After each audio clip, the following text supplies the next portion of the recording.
Assalamualaikum warahmatullahi wabarakatuh. Perkenalkan, nama saya Suci Febriani, NIM 19045106.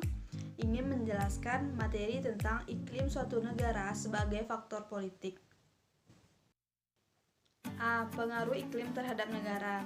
Menurut pendapat E. Huntington yang dikenal dengan aliran determinisme geografis dalam bukunya yaitu Civilization and Climate pada tahun 1915, yang menyebutkan bahwa semua kebudayaan bangsa yang pernah muncul dalam sejarah atau dapat dianggap maju ekonominya terletak di daerah yang memiliki iklim sedang.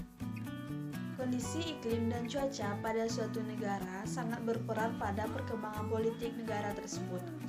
Misalnya, negara yang terletak di daerah lintang subtropis yang tergolong negara maju, sedangkan negara yang menempati lintang tropis adalah negara yang jajarannya negara miskin.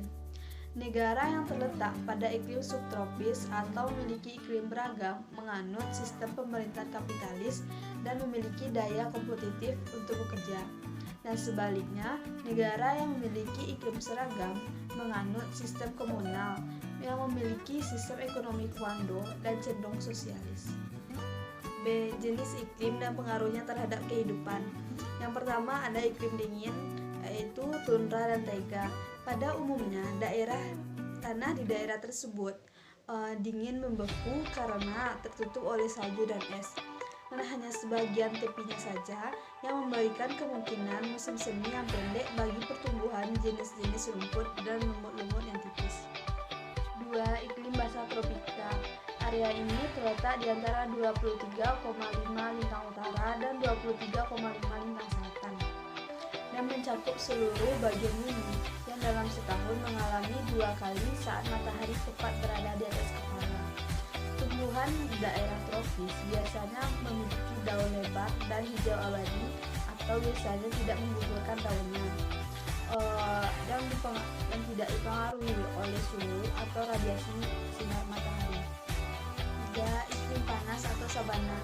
Zona iklim panas terdapat di sepanjang garis ekuator dan kawasan yang berbatasan dengan arah kutub. Dataran-dataran daerah tropika di dunia, udaranya selalu panas namun lembab. Sifatnya tidak baik untuk tempat tinggal manusia, dan hanya pada daerah-daerah pantai dan daerah-daerah lereng pegunungan saja yang penduduknya dapat menyelenggarakan kehidupan yang layak karena pengaruh angin laut atau angin gunung yang suhunya sedikit sejuk. Keempat itu iklim kering atau stepa. Stepa merupakan bagian dari wilayah yang beriklim kering atau biasa disebut dengan semi-arid. Penduduknya adalah kaum nomad yang bertahan hidup berabad-abad di daerah yang beririgasi di antara stepa-stepa tersebut. C. Iklim yang cocok bagi perkembangan ekonomi dan politik. Wilayah yang iklim terlalu panas menurut sejarah menghambat perkembangan politik yang modern.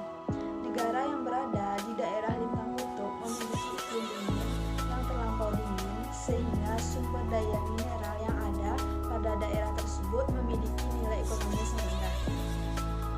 Sedangkan negara yang terletak di daerah lintang tengah dengan iklim sedang yang basah merupakan wilayah yang paling baik. Wilayah lintang tengah memiliki suhu yang sejuk sehingga terjadi perubahan musiman dan badai siklon.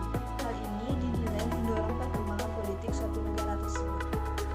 Sehingga berhasil atau tidaknya perekonomian suatu negara ditentukan oleh perilaku dari masing-masing pelaku ekonomi dari negara tersebut. Yaitu homogenitas lawan kompleksitas iklim. Homogenitas iklim menguntungkan bagi kesatuan politis suatu negara. Tetapi sebaliknya, heterogenitas dapat menimbulkan disintegrasi politik di suatu negara. Negara yang terletak dalam suatu kesatuan astronomis dengan mempunyai corak iklim yang hampir sama, cenderung melakukan kerjasama dalam bidang politik.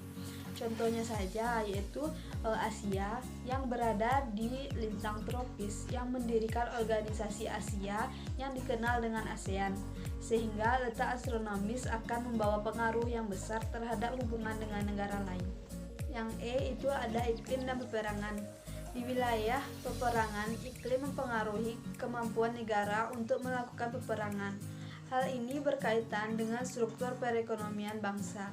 Peperangan modern pasti memperhitungkan berbagai kebutuhan peperangan tersebut, seperti peningkatan produksi pangan, tekstil, serta kebutuhan-kebutuhan lainnya yang berhubungan dengan peperangan. Sekian materi dari saya sudahi dengan Assalamualaikum warahmatullahi wabarakatuh.